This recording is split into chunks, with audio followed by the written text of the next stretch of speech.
सहस्रार को छोड़कर हर चक्र की अपनी अपनी नींद है। सातवें चक्र में जब पहुंचते हैं तो बोध पूर्ण हो जाता है। यह है शुद्ध जागरण की अवस्था। इसीलिए कृष्ण गीता में कहते हैं कि योगी सोता नहीं। योगी का अर्थ है वह जिसने अपने अंतिम केंद्र को पा लिया है, जिसने अपनी परम खिलावट को छू लिया है, जो कमल की तरह पूर्ण खिला है। ऐसा व्यक्ति कभी नहीं सोता। उसका शरीर सो सकता है, मन सो जाता है, लेकिन वह स्वयं कभी नहीं सोता।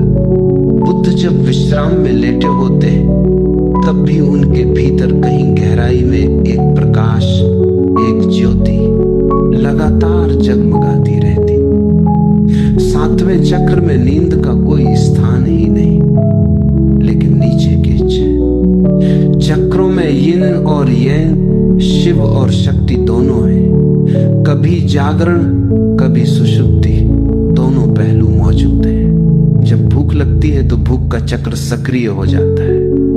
यदि तुमने कभी उपवास किया हो तो जानते हो कि शुरू के 2-3 दिन भूख बड़ी तीव्र लगती है और फिर अचानक गायब हो जाती है।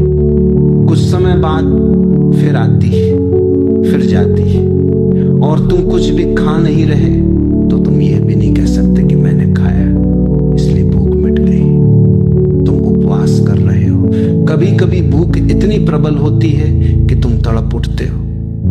लेकिन यदि तुम बेचैन न हो तो देखोगे कि ये अपने आप समाप्त हो जाती है। चक्र सो गया, फिर किसी और समय दिन में ये उठेगा, फिर शिथिल हो जाएगा।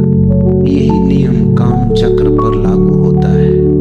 जब कामना उठती है तुम उसमें उतर जाते हो और अचानक समस्त वासना जैसे समाप्त हो जाती है। वह चक्र सो गया है। यदि तुम बिना दमन किए ब्रह्मचर्य जियो तो आश्चर्यचकित रह जाओगे। कामना का दमन मत करो, केवल साक्षी बनो। 3 महीने का प्रयोग कर लो। जब वासना उठे शांत बैठ जाना, उसे उठने दो, उसे द्वार खटखटाने दो, उसकी आवाज सुनो, ध्यान से सुनो, लेकिन उसमें बह मत जाना। उसे उठने दो, दबाना मत, उसमें लिप्त मत होना, केवल साक्षी बने रहना और तुम दंग रह जाओगे। कभी वासना इतनी तीव्र उठेगी कि लगेगा पागल हो जाओगे और अचानक स्वयमेव वह लुप्त हो जाएगी, जैसे कभी थी ही नहीं। फिर वह आएगी और फिर चली जाएगी। ये चक्र चलता रहता है।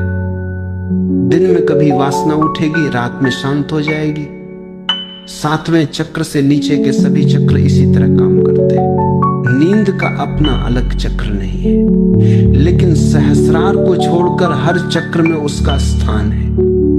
एक और बात समझनी है, जैसे जैसे तुम ऊपर के चक्रों में प्रवेश करते हो, नींद की गुणवत्ता बदलती जाती है, गहरी होती जाती है। हर चक्र में विश्रांति का अपना स्वाद है। जो व्यक्ति मूलाधार पर जीता है उसकी नींद कभी गहरी न होगी, उथली ही होगी, क्योंकि वह केवल शरीर के तल पर जीता है, केवल भौतिक स्तर पर। इन चक्रों को ऐसे समझ सकते हो।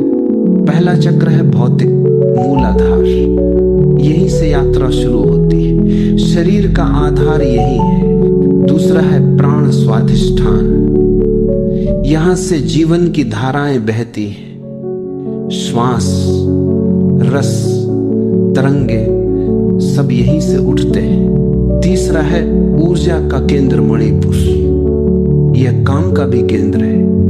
यहां से इच्छा जन्म लेती है, यहां से आग उठती है, यही हमें संसार की ओर धकेलती है। चौथा है अनाहत, नैतिकता का भी केंद्र और सौंदर्य का भी।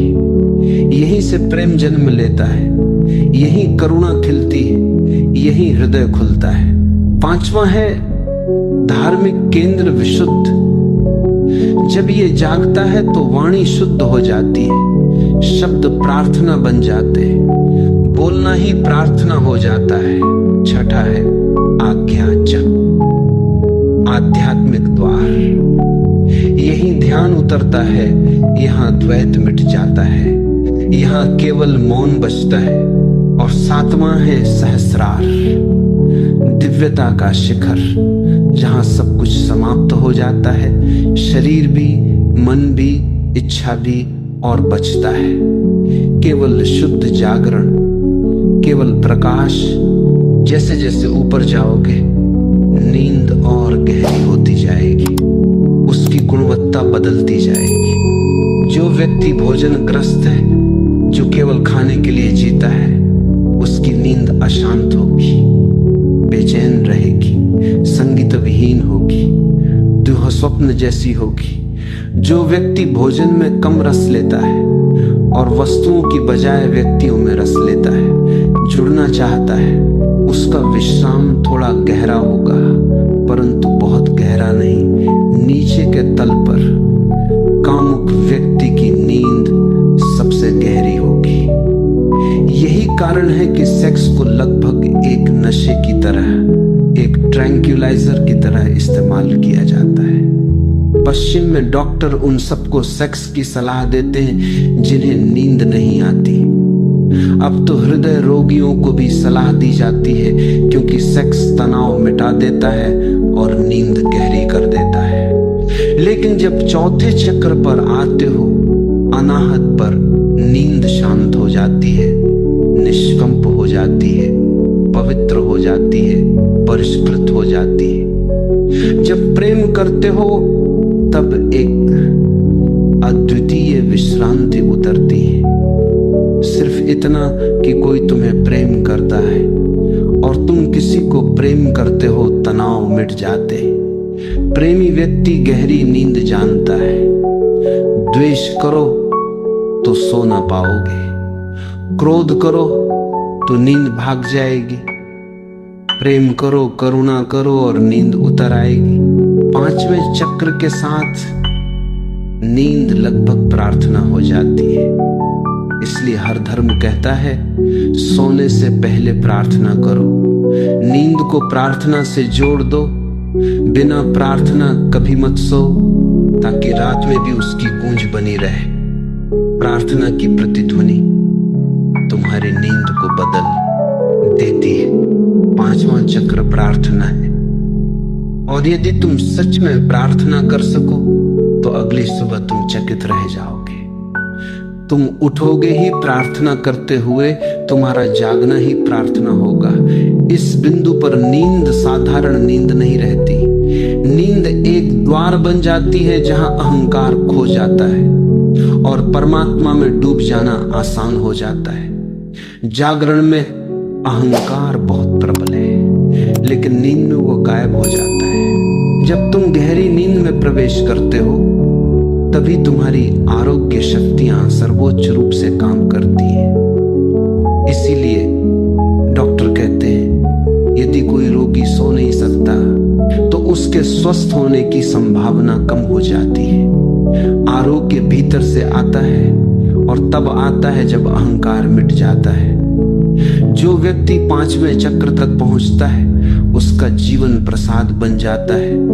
उसकी चाल, उसकी आंखें, उसके इशारे, सब में एक विश्रांति झलकती है। छठा चक्र आज्ञा, वो है जहां नींद सर्वोत्तम हो जाती है। इसके पार नींद की आवश्यकता नहीं रहती।